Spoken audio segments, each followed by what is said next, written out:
All right, everybody, welcome to the AFC Northcast. I am Justin, here joined, as always, by Chad on the left this time, and Hey, y'all.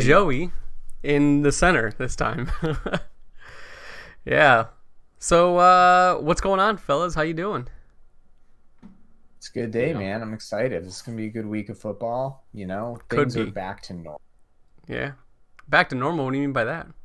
I mean that the Steelers are competing for a division championship. The Ohio teams are in desperation mode and thinking Oh, about the draft already, and everything just feels like it's supposed to.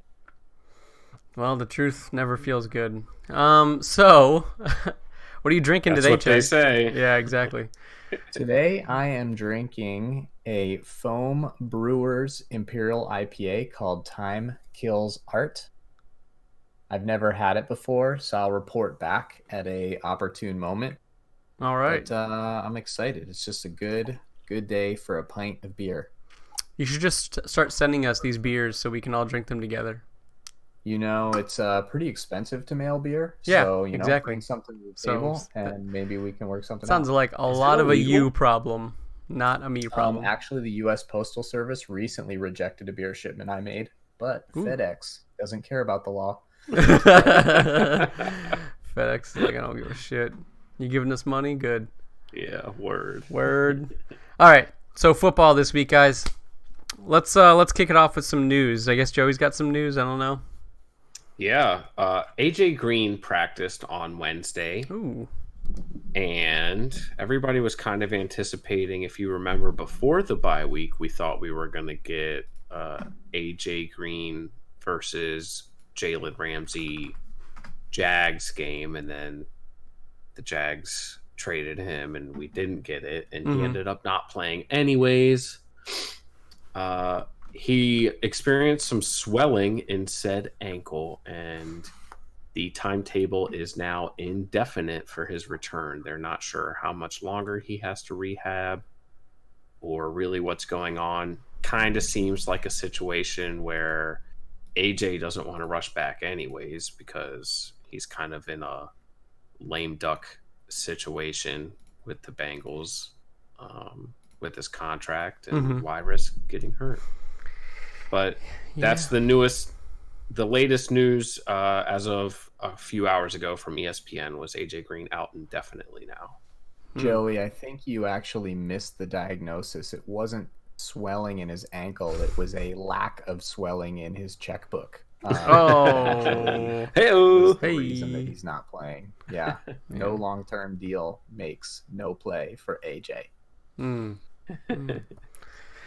Dang. So, I guess let's roll right in. How do you think that'll how do you think that'll impact this game against the Ravens?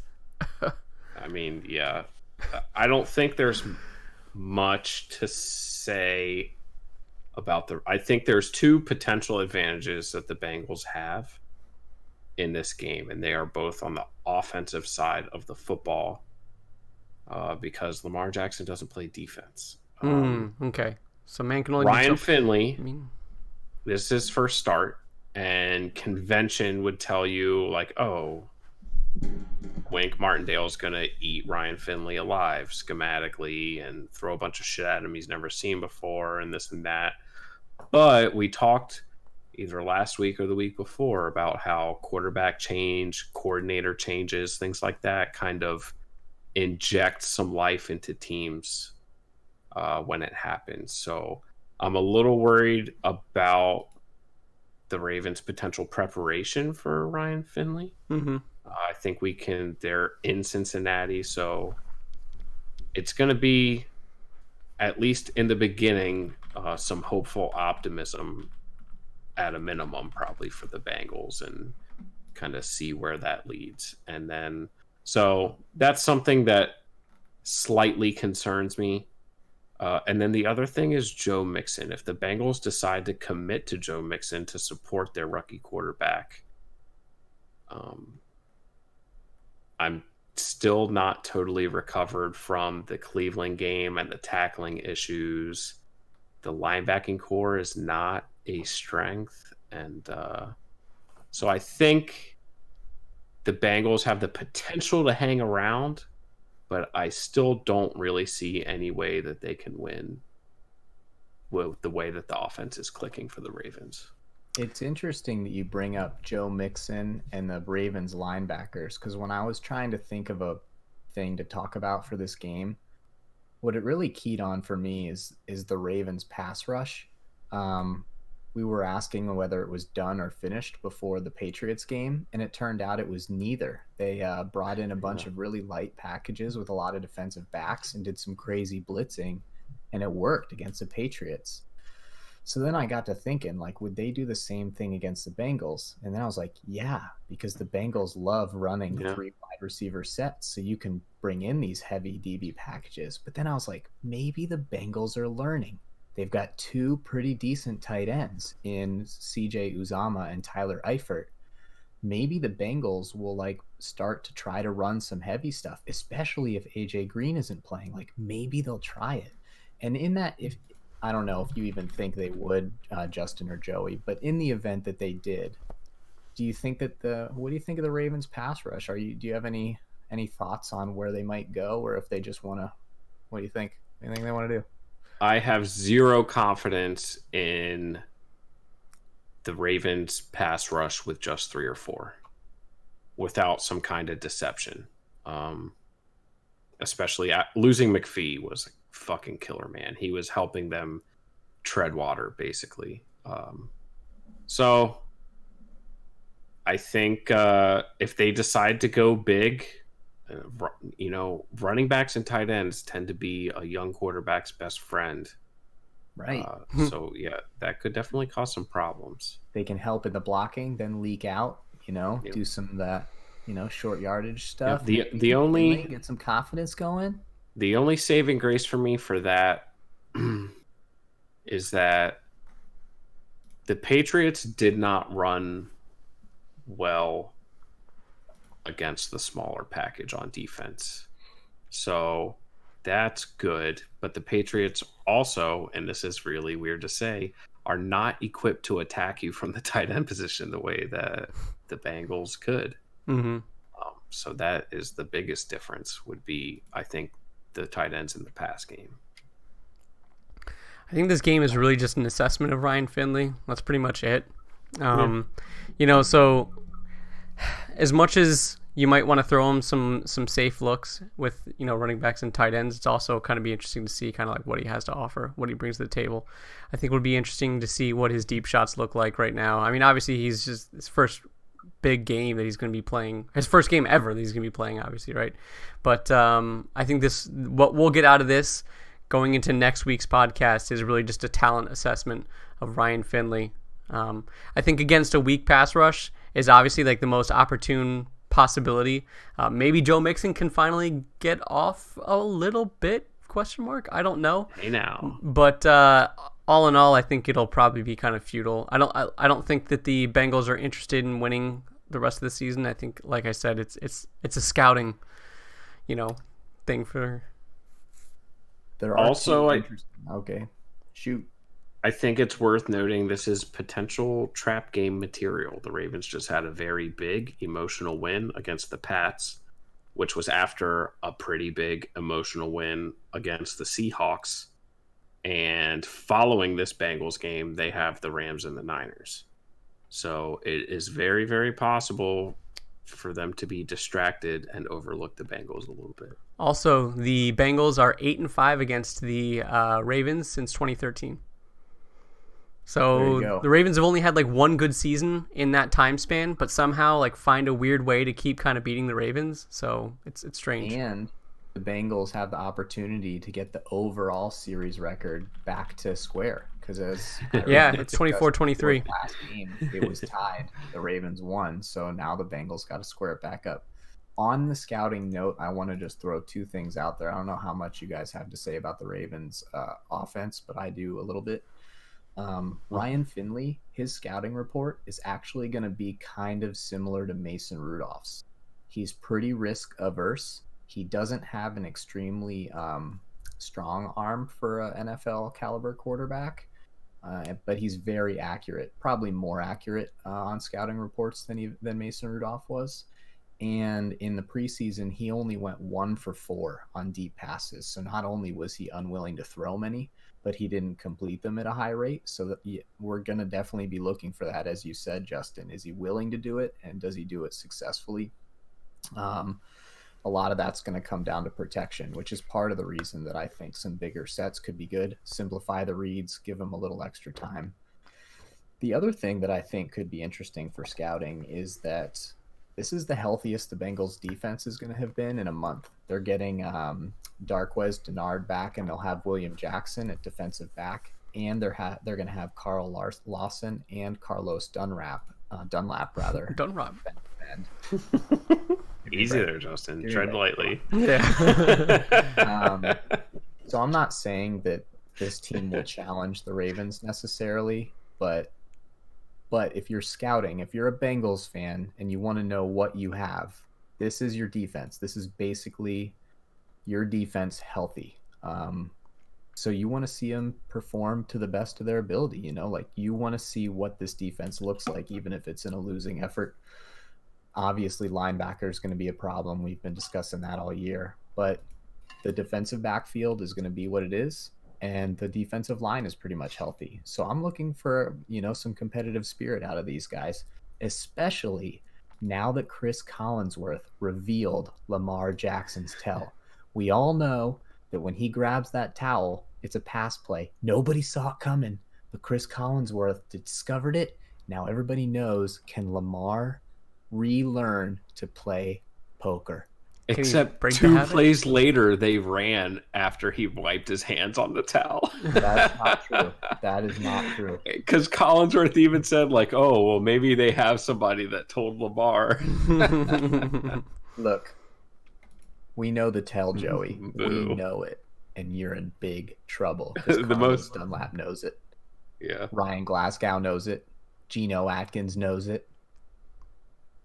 Yeah, there's a whole the Bengals notoriously more savvy and detail oriented than the Patriots.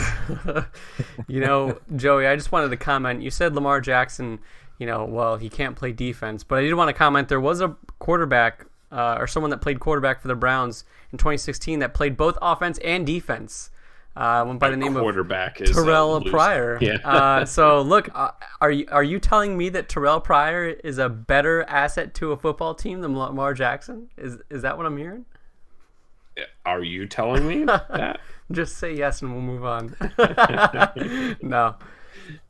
All right. Does anyone have the Ravens winning by less than 2 scores? Oof. Actually, I don't know. Less than 2 scores? Yeah. Well, 2 scores? No.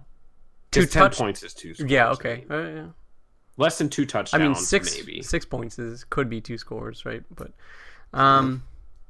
right? Or 5 points. 4 points even. Anyways, not even dignifying that. Yeah.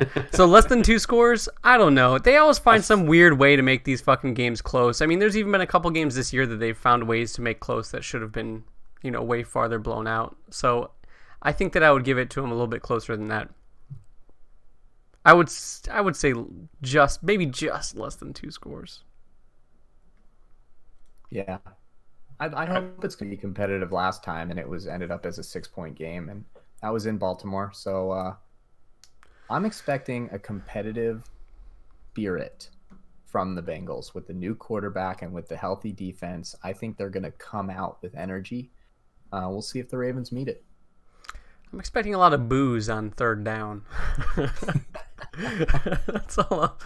I think that the fans will give the new guy at least a half to 3/4. If Maybe he doesn't throw 4 interceptions, they'll give him a shot. I mean, I'm not saying that he won't deliver. I mean, he looked pretty decent in the preseason, albeit it is the preseason and all, right? So, but I don't know, man. Bengals fans don't seem very happy right now. So, reasonably so, I guess, right? Yeah. But moving on to some other sad fans in the National Football League. Let's talk about the Browns and the Bills. So the Bills are actually coming to Cleveland, which you might say home field advantage. That might be helping them. But the Browns are 0-3 at home this year. Have not won a game yet at home. So Bills, Browns. So I'm going to start this off with, I guess, like the meme of the podcast right now. The Bills have not won a single game against a team with a winning record. First off, right? They haven't played really anybody good, period, except for, I guess, well, not I guess, the Patriots, and then I guess, I'm sorry, I was going to say, I guess the Eagles, which the Eagles are very suspect right now. But they lost to both of those teams anyways, right? So if you're a Browns fan, like that's really all that you have to like hold on to, and you're like squeezing the life out of it. Like if you ever saw Happy Gilmore, right? When he's like squeezing the life out of that fat kid. I don't know, whatever. Anyways, so the Bengals defense is very suspect to the run game, all right? That's something that's been hurting them all season so far. And the Browns, first off, have the second best yards per carry in the NFL and one of the top rushers in the NFL. I don't remember if he lost his spot last week, but he was the number one in rushing last week. So on top of that, Kareem Hunt plays his first game this week. Now, that could be double-sided. I don't know. We'll see. It's weird with how their offense has been going and their complete lack of identity. Like, how are they going to kind of work in Kareem Hunt with Nick Chubb? Like, is this the game where you want to figure that out kind of a thing? You know, I don't know. If I was a head coach for the Browns, which clearly I'm not, I would stick with Nick Chubb and give Kareem Hunt some limited reps just to kind of break the rust off and see what he's got for now, and then look forward to some of the easier games you have later on in the season. But I highly doubt that's going to happen. The Bills have one of the best pass defenses in the NFL right now, which is awful for the Browns, right? Especially with Baker Mayfield trying to carry the entire ship on his back. So that's something I'm definitely concerned about. But if they can keep it on the ground and do like short check plays, check downs, like they kind of like how the Browns did against the Ravens earlier this year, if they can play similar to that similar game style, I think the Browns have really nothing to worry about. But, you know, like we've said, the play calling has been very suspect lately. So yeah, when it comes to the Browns offense, I tried to keep it simple in terms of how I was thinking about these games this week. And the first question I wanted to ask, and Justin, you sort of started to answer it, so I guess I'll pose it to Joey and you if you want to add, is does Kareem Hunt make this team better, or does he just complicate a system that really needs simplification? My gut is right now it's the latter, and hopefully they figure out a way to make it the former, but I think right now it's the latter. Yeah, it sure seems that way. If they had found an identity at this point in the season, I think it would be much more of a positive. And my gut reaction would be like, well, just plug in Kareem Hunt how you were using Hilliard and start there and then figure out what else goes on. Yeah. Mm-hmm. But I mean, that all depends on. Sounds too he's easy. Been in practice for a couple weeks, and so right. Does he need more of a ramp up, more of an acclimation and touches than that, or you know, I don't know, because Hilliard has been a pretty big part of the offense. He's like a true third down back. I ever expected it to be, really. So I don't know. I think it does kind of complicate things a little bit. I like the idea, though, just replacing Hilliard snaps if he knows that much of the playbook or less, whatever of Hilliard stuff he knows. Right. So Hilliard has been like a true third down back for the Browns, which has really been kind of like wild for me, because even on those instances that we talked about that we may have disagreed upon, but like on 3rd and 1, they still put Hilliard in at third down because, well, he's a third down back, I guess. I don't know. I'm sure there's bigger strategy behind it than that, right? But regardless, you know, actually something I was looking forward to since the beginning of the season, and now we'll see if he does it, was last year Freddie Kitchens ran the wishbone a whole bunch. So having both running backs on the field on the either side out of Baker. And it actually worked the couple of times that he ran it. So I'm interested to see if this, like, you know, is something that he wants to continue and move forward with, and maybe he'll, I don't know, maybe I'm being optimistic, but he'll revolutionize the game of football, right? But Freddie Kitchens. I like it, but I think I'm the only one here that has much of any belief in Freddie Kitchens. And, like, you know, if you believe in your coach and your offensive people, you want as many of your best weapons on the field as possible. Mm-hmm. Like So Rashard I'm not Higgins. totally against it. I think it might take them a little time to get it into the offense because of the lack of identity and because they've struggled so much to get things going. Mm-hmm. But I'm sympathetic to it. If we see a few plays like that this week, I think it's fine. And if you're willing, I'm going to bridge to the one other piece of analysis that I was going to do to see how much I still like Freddie Kitchens this week. Mm-hmm. The Bills' second leading tackler is their strong safety. His name is Jordan Poyer. He's number 21. That tells me that he's a downhill guy, and you're going to see him in the box a lot. So what I want to see is, do the Browns challenge that and try to run when he's near the line of scrimmage, or do they try and go over the top and attack their free safety, who's very fast? His name is Micah Hyde, and see if they try to get some one-on-ones. It's going to be tricky because he can probably just lean to the other side of the field from the Bills' star cornerback, Tre'Davious White. He doesn't need much help usually, but everybody needs help against Odell. So I'm curious to see how Freddie Kitchens handles where Jordan Poole is on the field. Does he try to stick to the running game even though Jordan Poole is attacking the line of scrimmage? Jordan Poyer. Over the top, and how does he suck that defense in to get better passing opportunities for Baker Mayfield? Yeah, we'll kind of see if they can, I guess, scheme something like that. But I would say, and maybe this is to the untrained eye, I'll take that on the belt, right? But it doesn't seem like they've run anything that complicated thus far. I mean, like I've said, they've routinely been unable to get guys open, and this is again against a very strong pass defense. So as much as I would love to see a bunch of over-the-top shots with some contested balls towards Odell Beckham, keep it simple. But what's up?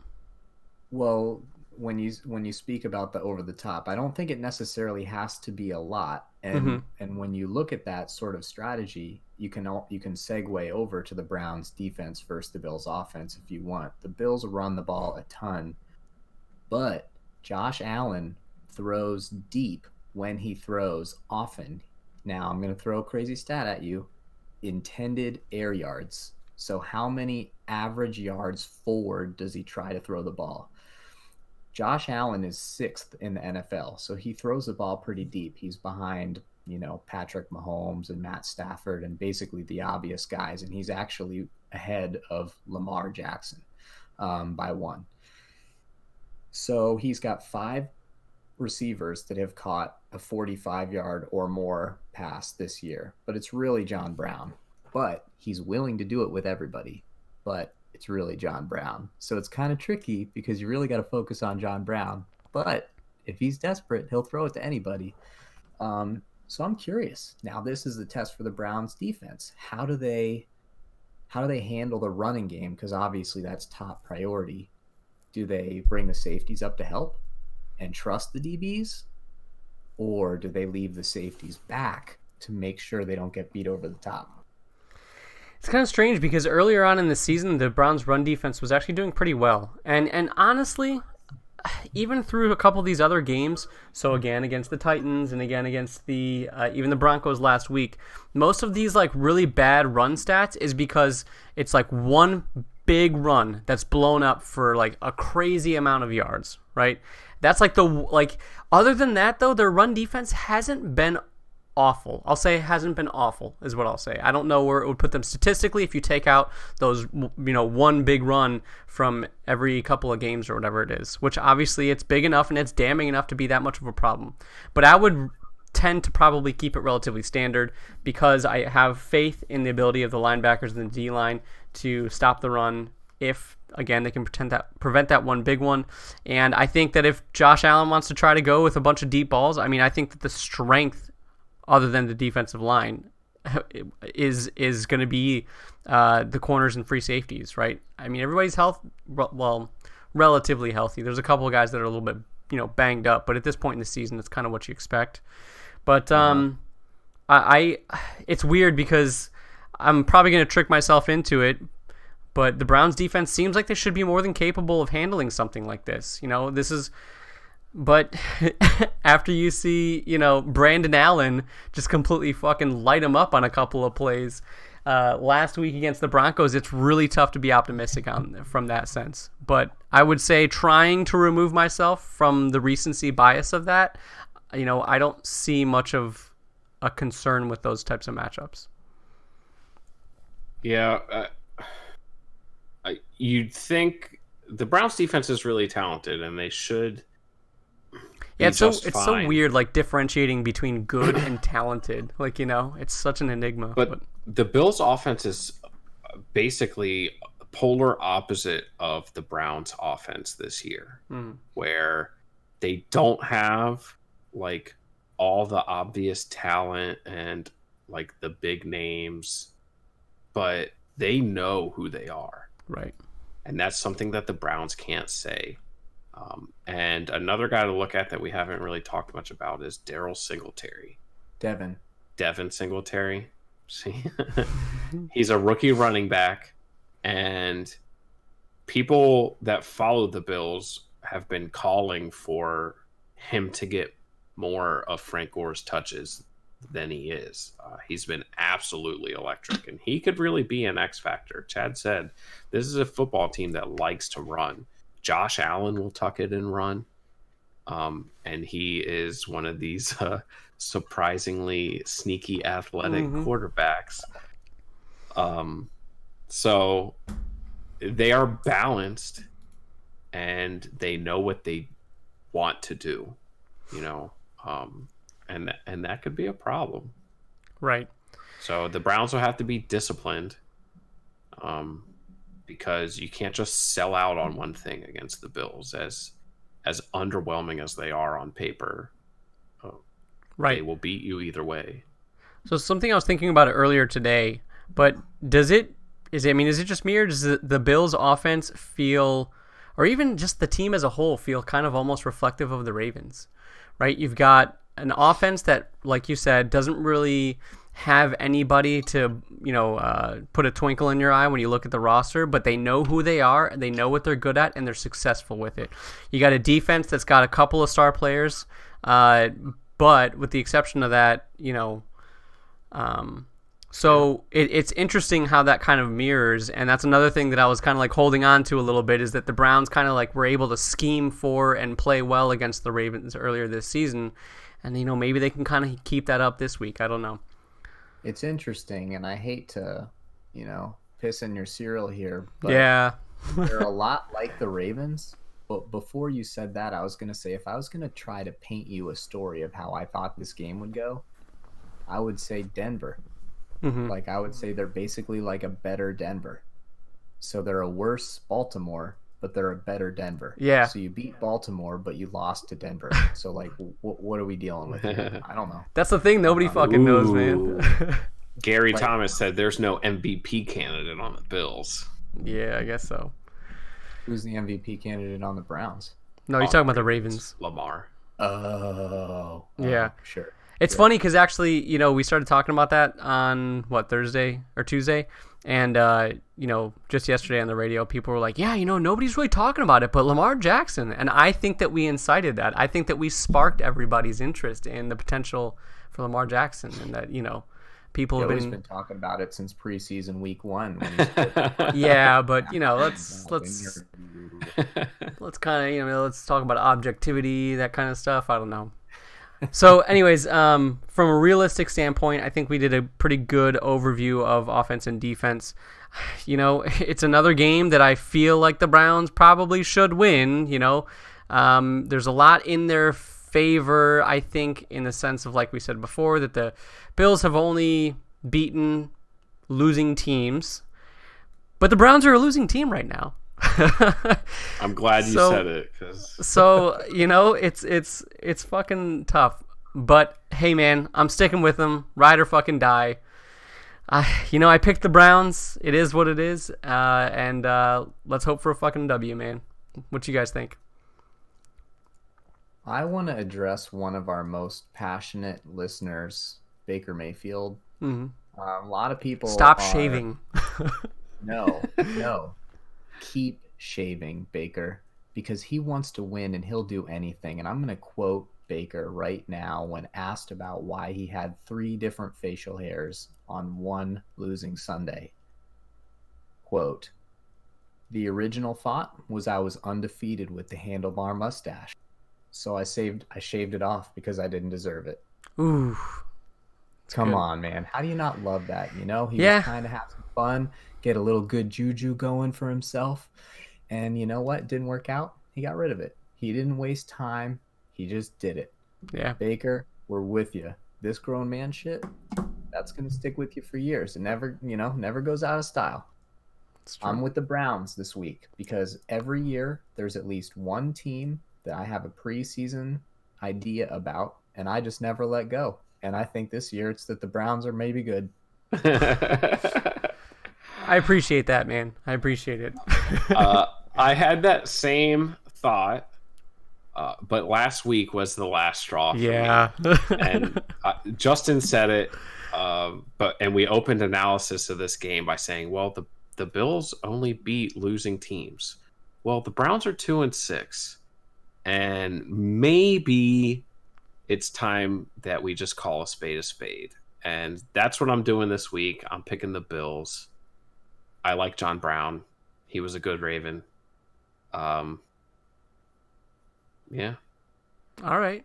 Well, the Browns are going to be more talented than almost any opponent they play on, especially for the rest of the year. So, I mean, that was basically my analysis last week, and it kicked me in the dick. So, yeah, go Bills. Yeah, it's weird, but I'm already thinking about next year. I'm like, well, maybe the cohesion that they build this year, and like that's what they're. I don't know, whatever. Anyways, let's move on. So speaking of Juju, let's talk about the Steelers playing the Rams this week.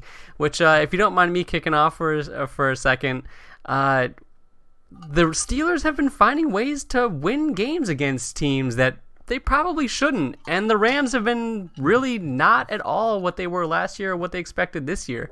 So I think this is a much more interesting matchup than anybody might think of initially when they just kind of look at it blankly. Sorry, I was distracted and I wasn't listening super closely. That's all right. Just roll with it, man. Steelers, Rams. I will say this. This is a game that the Steelers are probably not favored in. I don't bet on football, so I don't actually know what the numbers are. They're not important. The Steelers are almost assuredly underdogs in this game. Mm-hmm. Ironically, it's almost like a statement about the state of the AFC versus the NFC because the Steelers and the Rams are basically in equal position in their respective playoff battles. They're both just barely in or out or wherever. The Rams are like 6th or 7th, I think, right now. And most people probably think they're a lot better than the Steelers. And, I'm going to say that they're wrong, but in a couple days, we're going to know they're right. I do want to make one more backwards intro move. I always forget this because I'm so excited to chat football with you guys. The Steelers game is going to be played at 4:25, so everybody's going to watch it because we're all going to be excited.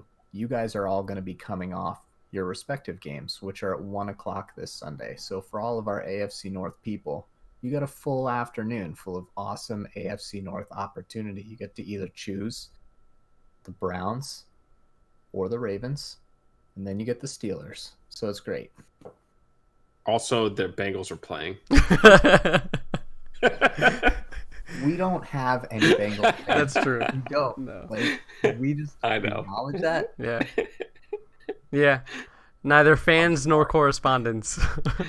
I did tell someone that I met at work this week to eat Skyline chili. If we do have a Bengals fan listening, I told them because they're going to go watch, I'm pretty sure, the Steelers in Cincinnati later this year. And I said, go get some Skyline chili. He didn't know what it was. And I said, it's the signature dish of the city. So give it a shot. I've actually on everything. I've actually had Spaghetti. it before. Yeah. But I've heard it's bad, which I told him. It's just. But I said, try it anyway. It's just Philly different. cheesesteaks aren't that great. It's the local specialty. Yeah. Right. Exactly. I'm going to quote Mike Tomlin. I think it's always best to start with Mike Tomlin. And in doing so, we're going to start with the Steelers offense versus the Rams defense.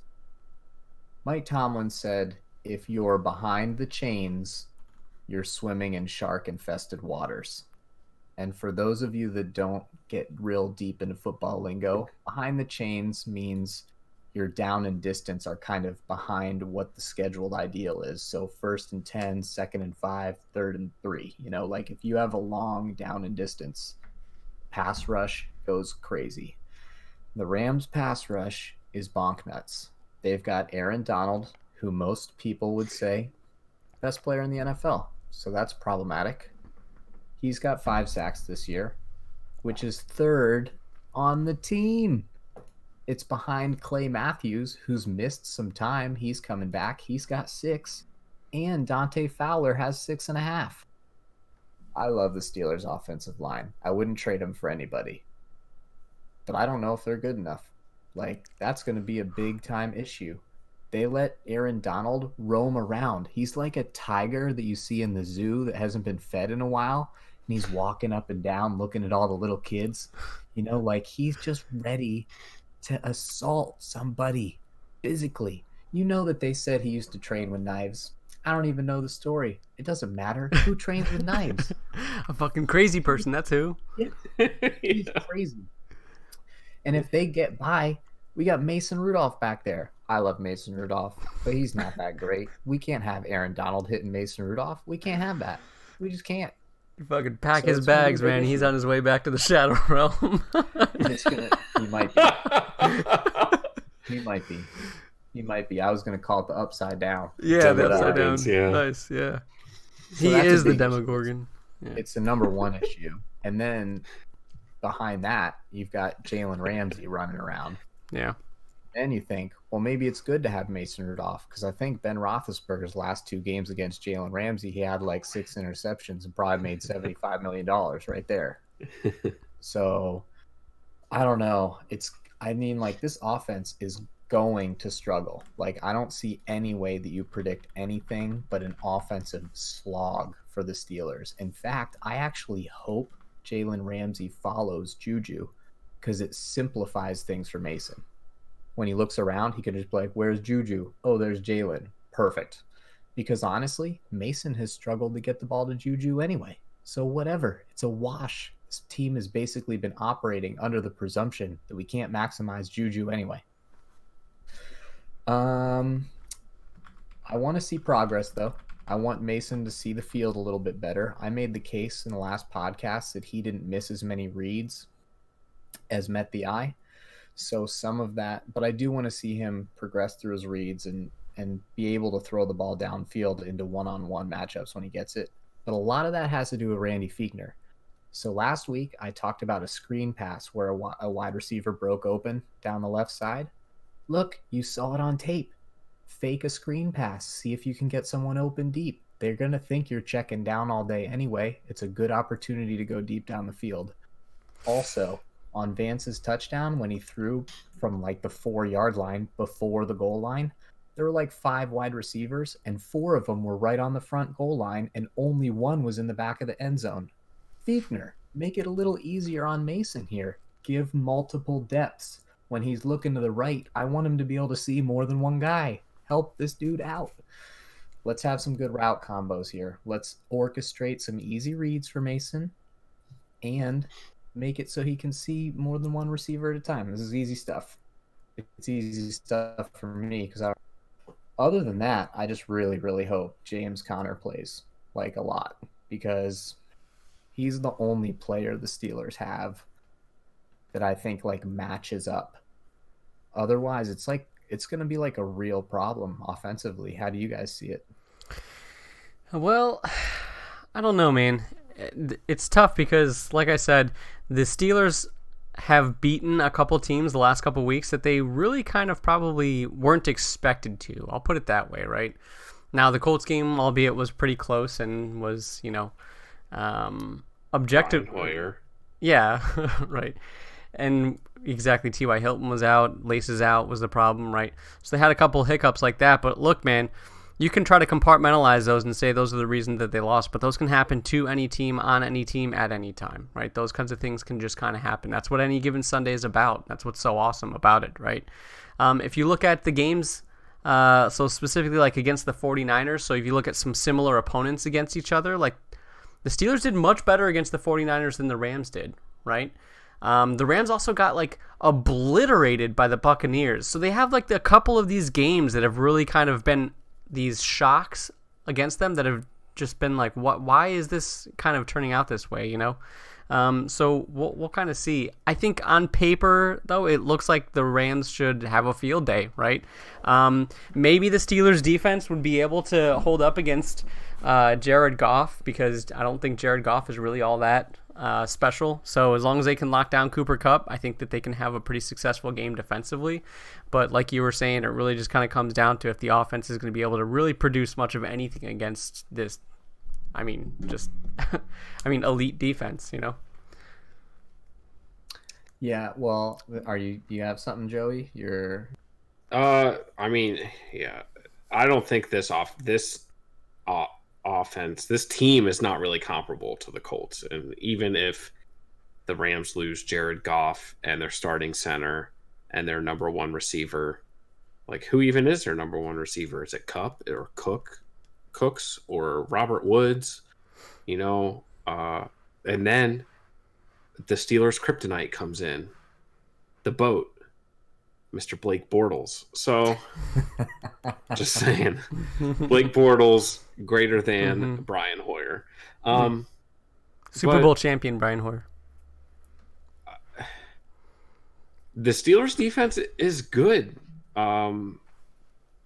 But yeah, so I think the big even if you call that a wash, because the Rams have struggled to run the ball a little bit, it seems, this year.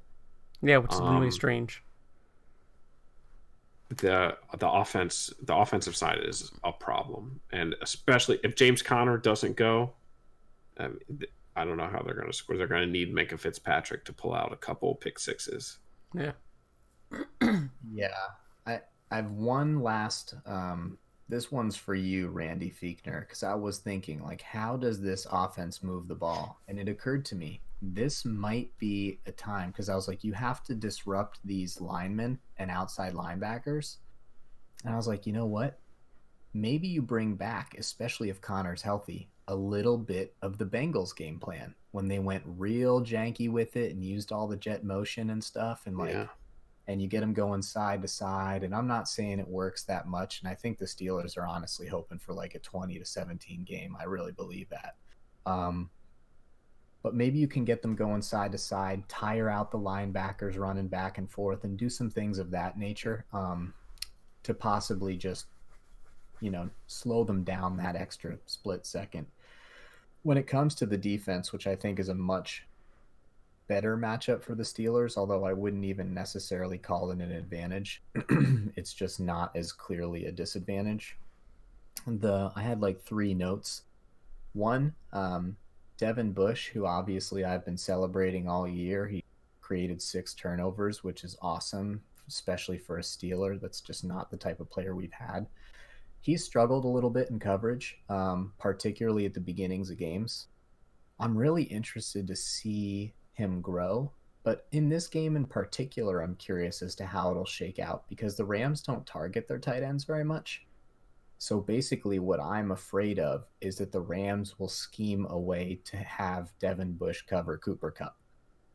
That's like keeping me up nights, guys. I can't have that. I don't care how fast he ran at his 40. Kupp make him look like such an idiot. I can't have that. He could win Rookie of the Year. I can't have that on. Hey, man, Cooper Kupp's no Keenan Allen, so. Yeah, he's like not as good in total, but better in the short field. Like, he might make Devin Bush fall down on an option route. Like, it might be that embarrassing.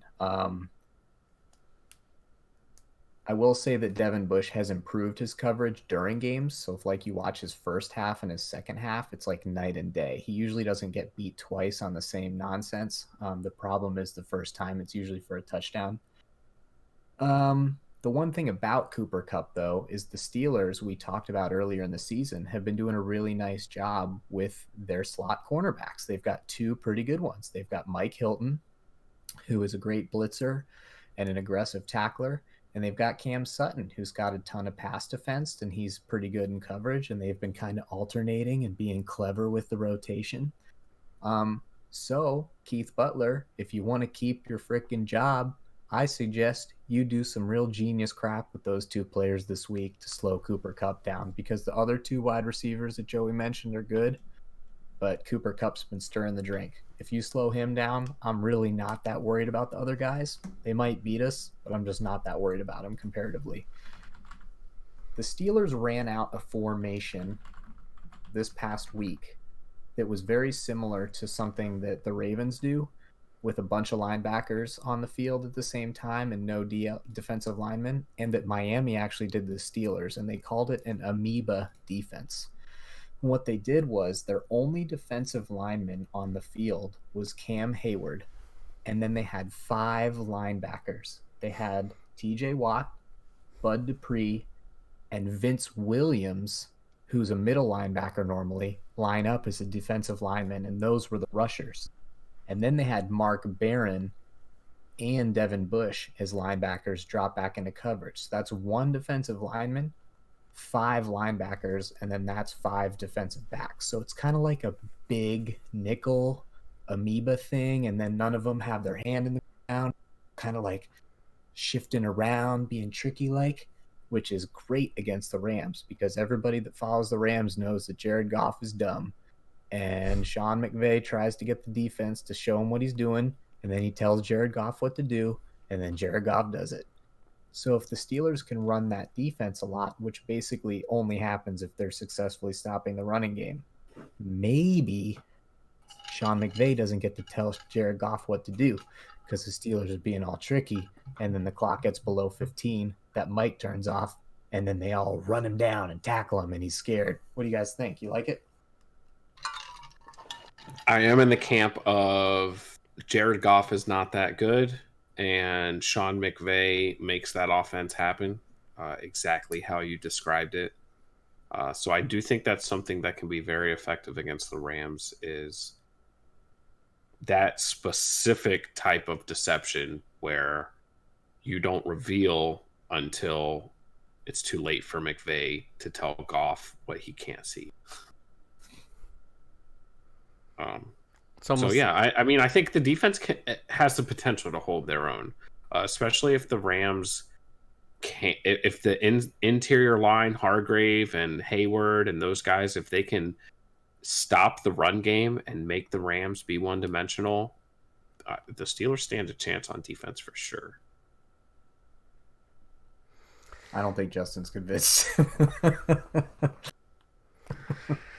Well, so who you guys got? I guess you're going with the Steelers, obviously, Chad. Yeah, I'm not going to try and explain it. Hey, man, I feel you. I think that the Rams will be tempted to leave Jalen Ramsey on Juju, and I think that Mason isn't good enough to get the ball to Juju a lot, and they can just Deontay Johnson can keep doing Deontay Johnson things, and James Washington's getting better, and you eke out a couple big plays. You have, they always say regress to the mean, right? Like, this defense is going to stop creating 3 turnovers a game. Well, they haven't stopped yet, so I want 3 more turnovers. And, one of them gets you a real short field. The other one's for a touchdown. All of a sudden, you win. All of a sudden. That's how I like my football games. The starting corners from 3 weeks ago are gone for LA. And Jalen's there, but Talib and Peters are both gone. And so you're talking about Roby Coleman and these other guys that I don't know. Yeah, some jobber named Jalen Ramsey. And James Washington kind of emerged last week. He made some really nice contested catches. He was going up and getting the ball, and maybe that's a little bit of a confidence builder that could possibly be a slight advantage in the Steelers' favor on offense if Mason can get the ball off before Aaron Donald rips his fucking heart out. Big if. Yeah. I'm on the Could have Rams. Indiana Jones Raiders of the Lost Ark scenario on our hands. Yeah, I think the Rams are the safe pick and seem like the most logical pick, but I wouldn't be surprised if the Steelers just find some weird fucking way to pull it out again. So, but well, that's all the games for the AFC North. Do you guys want to talk a couple pick'ems or what? Yeah. We certainly can. Look at this expedient episode. I know we got a good. We're doing well. We're doing well. All right, so let's talk about two of the picks. We're each going to talk about two picks. One of the picks is going to be a game that we really enjoy or we really like. On the surface, we think it's going to be awesome. We think it could be a good game. And the other one is a pick where we're just like, who the fuck knows? We just close our eyes and say, and click, I guess is what I always keep saying. So let's work our way through. And since we always go left to right, let's start with Chad this time. Chad, what's the game that you're chomping at the bits about? Well, I like to pick this game based on not competing with my team, so they can't be playing at 4:00, and I'd rather them not be playing against the AFC North teams either. So I'm not going to pick a 1:00 game either. And I've got two awesome games to choose from, but I'm going to take the Sunday night game, Minnesota and Dallas. And I'm going to tell you why. I know it's two lower tier NFC teams than another game that we'll probably talk about, but I haven't watched either of these two teams yet this week or year. I haven't watched Dallas yet. I haven't seen Zeke. I haven't seen Dak. And I haven't watched Kirk Cousins and Dalvin Cook and that whole brigade either. So I'm just like excited to get the lay of the land with these kind of mid-tier playoff NFC teams that have some flaws that are easy to make fun of. So I'm either going to get great football or I'm going to get funny football. And I'm just excited about the game. I'm excited about it. And I'm taking the Cowboys. Ooh. Joey, what you got? I'm also on the Cowboys in that game because, newsflash, they have a winning record and it's in prime time. And that's like double Kirk Cousins kryptonite. Yeah, the Cowboys. Well, no, they played last week, but I don't know, man. On prime time, because they're always on prime time. I know, right? Fuck. America's team. Yeah, it's really strange trying to figure out what the Vikings are. It's another team that really hasn't found maybe that they haven't found an identity, but we just still don't really know kind of what they have. Now, I will say that the Dallas have gotten embarrassed by some teams with some winning records so far this year, so I think it's a little bit more of a coin flip than people might give it the respect for. But, as much as I hate to do it, I think I'm going to pick the Cowboys on this one. I'm just don't really trust Kirk Cousins just quite yet with that offense. He just hasn't been able to figure out how to do anything really that amazing against teams that are decent. And the Dallas defense, man, Dallas's defense has been fucking really good. That's definitely been their a strong point for them. So, you know what I think Kirk Cousins is going to be really good at? It's not anything to do coaching? with quarterbacking. No. He never spends money, and he's making a lot of it. I think he's going to start a hedge fund. I am going to put money into Kirk Cousins' hedge fund when he retires, because I guarantee that crap is going to do way better than the S&P 500. You heard it here first, ladies and gents. All right, Joey, what's a team a game that you're really excited about? I'm going to pick the other primetime game this week. The Seattle Seahawks going to Levi Stadium to play the 49ers. Russell Wilson, MVP candidate, up against the only undefeated team left, who starting to get some rumblings of, they haven't played anybody, blah, blah, blah, blah, blah, because that's what we like to do these days. I mean, they're still undefeated. Who does that? And my new football man crush, Robert Saleh, the defensive coordinator for the 49ers. I get to fawn over him for 3+ hours. And I think it'll be a really good stylistic matchup. Both these teams are good. Both these teams are well coached. You have the Richard Sherman revenge game angle going on. Jimmy G might shoot a shot on whoever the sideline reporter is, like he did last week on Aaron Andrews. On Aaron Andrews, yeah. That was wild, man. I just didn't see that bumping from into him, that dude. guy because he was giving her the like. Love that guy. So who are you Um, picking in the game? I'm picking the Niners. They're at home. I got to side with the dominant defense. But I just think it's a good game. I at the moment don't have any action on the game, and that seems like a really pure way to enjoy the game. That's true. But I'll have something on it, I'm sure. Maybe it'd just be the over. No, let's be fucking real. Yeah. Probably the under. So this one was actually was going to be my like kind of like heartbreak game because I don't fucking really know who I'm gonna pick in this one. It's kind of tough, man, because again, Russell Wilson finds a way to win by 2 points every fucking time, man. Just the way that he works his magic. Now that being said, trying to be as objective and looking at numbers and all that kind of stuff, I am picking the 49ers in this one. The defense is significantly better than the Seahawks defense, and the offense of the 49ers is significantly better than the Seahawks defense. I think I just fucked that up completely. But anyways, 49ers offense is way better than the Seahawks defense, right? They're going to find a way to score a shit ton of fucking points in some weird fucking way. And then, yeah, I don't know. With Russell Wilson, it's just like, he'll figure it out. But I'm picking the 49ers. For me, the only thing against the Niners is, right, undefeated seasons don't happen. They just don't happen. And I don't think the 49ers are that like legendarily dominant team. They've got two teams in their division that are both really good. Depending how you feel about the Rams. They just came off a closer than everyone expected game against Arizona. So if they're going to lose to somebody, the Seahawks and or Rams seem like that's a good point. Obvious choices to make if you had to pick somebody. But I don't know. At home, long week to prepare. I think the Niners take it. What you got, Chad? You're all making a bunch of sense, and I love this game. It's very exciting. Yeah, it'll probably be the best game this week. I'm just going to tell you, Joey, you need to place your bet on the 49ers, because if you want Lamar Jackson to win the MVP, you do not want Russell Wilson to win this game. Yeah, bro. That's a good point. Yeah. You certainly don't want him basically be the same thing in overtime.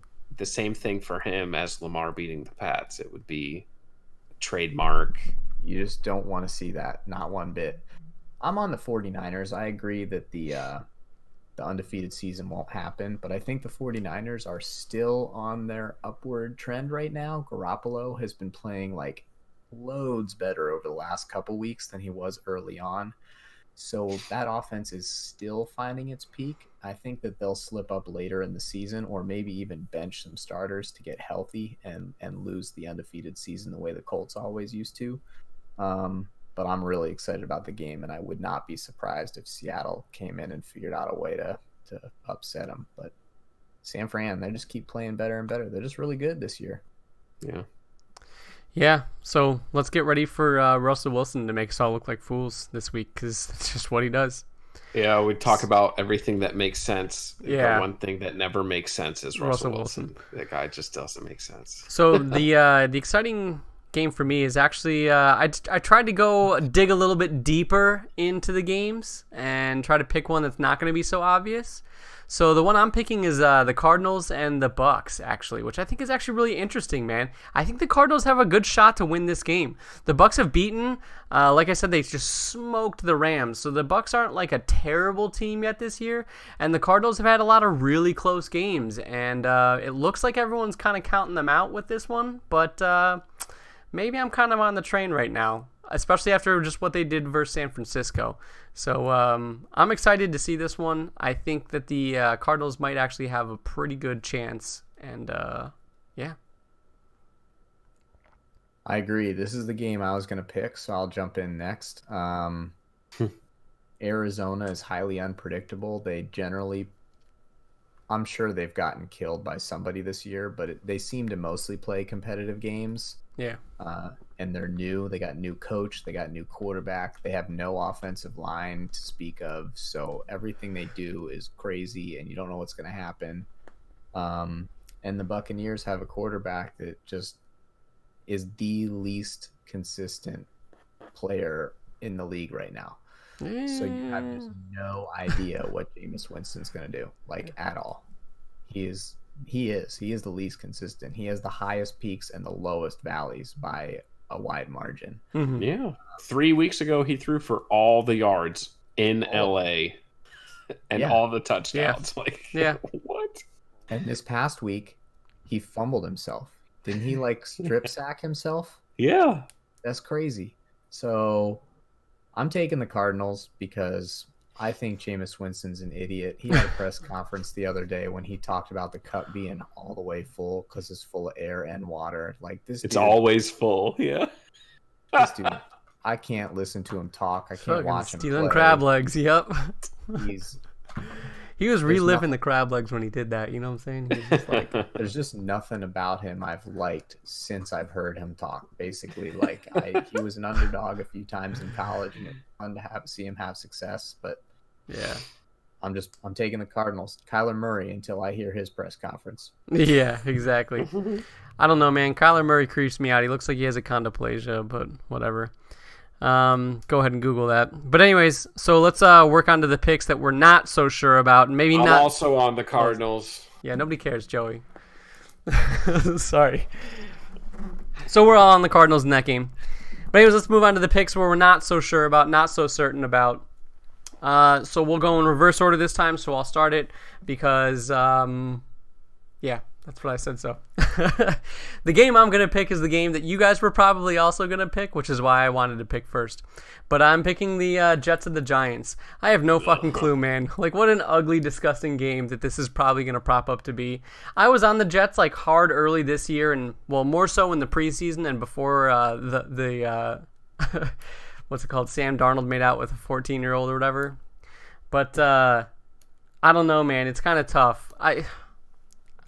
I don't know. I still want to like the Jets and just kind of root for them, just like I root for the Browns, I guess.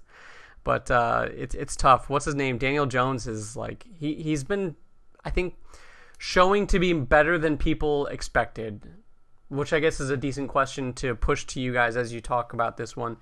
Do you think he was worth the number 6 pick? Based on what he's doing so far? No. But I do think that the Giants were overdue on getting Eli Manning the fuck out of there. So if Daniel Jones was the catalyst, the little spark that needed to happen, the catalyst that they needed to make that reaction happen, then that's good. Daniel Jones, one of the knocks on him around combine time, which is typically the only time people talk about these things, is that he had small hands. You know who else has small hands? He made himself fumble last week, Jameis Winston. Daniel Jones fumbles a lot. A whole lot. An insane amount of fumbles, Daniel Jones. More than Lamar did his rookie year? About as much, maybe more. So that's a problem, but the Jets just lost to the Dolphins. So badly. I don't know. Poorly. The Jets seemed to be sellers at the trade deadline, but unsuccessful sellers at the trade deadline, and it's a whole weird thing. But to answer your question, incomplete. I don't know. So no, in a vacuum, Daniel Jones is not worthy of the 6th pick in the draft. Daniel Jones has 10 fumbles. Jameis Winston has 11. 9. No, there you go. There you go. Go ahead, Chad. What you think? No, just because the draft it's about two things, right? It's about getting a great player, but it's also about valuation. So it was most people's assessment that Daniel Jones, if I'm not mistaken, the Giants had 2 first-round picks in this past draft. I wrong? believe so. Yeah.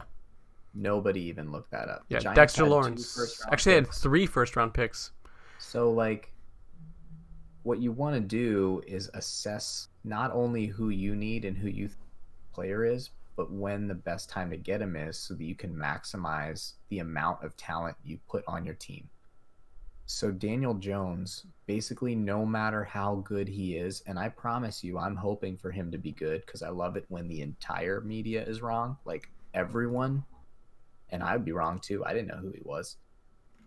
I want him to be good, but no matter how good he is, he won't be worth that pick because they could have gotten him later and they could have gotten, any number of really talented, awesome players with the number 6 pick.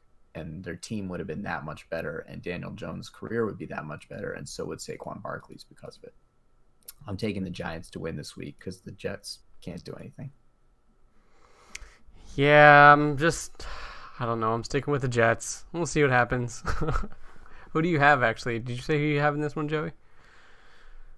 I have the Giants. The Jets just lost to the fucking Dolphins. Yeah. They're garbage. They're beyond garbage. Right. So we'll move on to the next game, Joey. What you got for shit pick? It's getting to be slim pickings. Yeah. We'll say at 425, the Panthers play the Packers in Green Bay. Mm-hmm. The Packers coming off kind of an inexplicable loss to these Los Angeles Chargers that are fucking losing to the Raiders. And Phillip Rivers looks like trash, but he beat Aaron Rodgers last week. The Panthers now do not have the question / distraction / cloud over them about the quarterback position. Cam has been deemed out for the year. So it's Kyle Allen's team. The Packers defense has quietly been declining as the year's gone on. And Christian McCaffrey has been an absolute fucking monster. So I think maybe the lingering Cam stuff being out of the way can help rejuvenate the Panthers. But the Packers come back home. Aaron Rodgers. I'm on the Packers, but don't have a great feeling for this game. I do. Dude, the Packers are better. They're playing at home in winter. This is like the classic game where like the Panthers just are out of their element. You're out of your element, Donnie. Packers. Yeah, I'm picking the Packers because I think that I'm still stuck on how good they've been throughout the year as like an overall kind of a thing. But yeah, I mean, Kyle Allen's, he's been killing it, man. So good for him. I don't think this is a game where he continues that. So what's that? The Chargers just score? No, but Phillip Rivers completed a deep ball to some tall guy with dreads. One of the Well, yeah, one of the Williams guys. Yeah, exactly. They only have one now. Mike. Ah. From Clemson. Tyrell is on the Raiders. You probably noticed him scoring against the team you put money on. It's a revenge game. He's on my bench in fantasy too this week. All right, so Chad, last one. What game you got? I agree with Joey. It is slim pickings. Arizona Bucks was really going to be my heartbreak pick. I just think it's 2 very confusing teams. But I'm going to take this opportunity to sell AFC North football. I think that you have 2 games this week where you've got matchups that are really, really enticing and they're hard to predict. You have a Bills team that kind of wins inexplicably based on their talent versus a Browns team that loses inexplicably based on their talent. And I don't want you listeners out there to be drawn down by Justin's energy. This Browns team is talented, and they are hitting the weak part of their schedule, and they could string together a bunch of wins. And if Freddie Kitchens is a better motivator than Justin, which I think he is, then this team still has a lot to fight for. I think it's a really good game. The Browns have a really good chance to win it, but it's a great matchup. I think it's going to be real AFC North football that we celebrate. There's going to be some great defense. I think both teams are going to struggle to move the ball, and I'm not sure who's going to win, but I took the Browns. But Steelers Rams, a very similar situation. I'll talk about less just to show that I'm not just a homer. I just think you've got a clear winner, talented Super Bowl team versus a team that like people wanted to write off for dead that's kind of finding a way to be competitive, and they're playing at home with a passionate fan base. And I just think that it's going to be tough to predict. I think that if you're a gambler, you stay away from these games. You just watch them for fun. But the Steelers are going to win. Cool. Well, we already said our piece about those games. But, I think that's a good point, that they are close. What's up? Speaking of gambling, I've got a little nugget for everybody that does like to gamble. I do love me some nuggets. We talked about the defenses in the Steelers-Rams games. Both of these teams are in the bottom half of the league in first half pace of play. And the current line is 21.5 for the total in the first half. So first half under for all you degenerates out there that bet halves and quarters and things like that. Go search in your couch cushions and put it all on the first half under. All right, guys. Well, I think that's another successful episode of the AFC Northcast. This week will be good. So what is it? 1 o'clock is going to be the the Bengals and the Ravens. Also is going to be the Browns and the Bills. And then also at 4:25 is going to be the Steelers and the Rams. So tune in. And most certainly tune in with us on Tuesday, 9:30 p.m. Eastern, Facebook, Twitch, YouTube, while we review those games. Now, right now, we have the Chargers and the Raiders playing each other. Another entirely, completely uneventful football game on a Thursday night. But you know what next week is? Browns and Steelers? Yeah, Browns Steelers, Thursday night football. That's going to be Browns Steelers on Thursday night while we're doing the podcast, guys. So you're going to want to catch up on that. You're going to want to hang out for that. It's going to be good stuff. So come watch me react to the game when I'm 5 minutes ahead of what Justin's streaming. Unacceptable. Yeah. We're going to have a total negotiation on this whole thing. Yeah, we're going to have to figure something out, man. I don't know. But it'll be good stuff. But anyways, catch our reviews of the games that we just talked about on Tuesdays. This Tuesday at 9:30 p.m. Eastern Time. Facebook, Twitch, YouTube, so on and so forth. But until then, what's up? I could have so much fun with the two of you next week during the game. Just reacting when nothing happens. Bud Dupree was the AFC Defensive Player of the Week this week. I didn't nominate him for the award because I need him fired up for the rest of the season. We all know you're having a great year, but I need you to keep it up, and I can't have you resting on your laurels because you got one of the most prestigious trophies in the business. So the award goes to Minka. Bud, you need to keep playing your tail off. Actually, I think Minka lost the poll to the real Defensive Player of the Week. I thought he was up. It was close. I don't remember. It was 75-25. No, that was the Lamar or Mark Ingram one.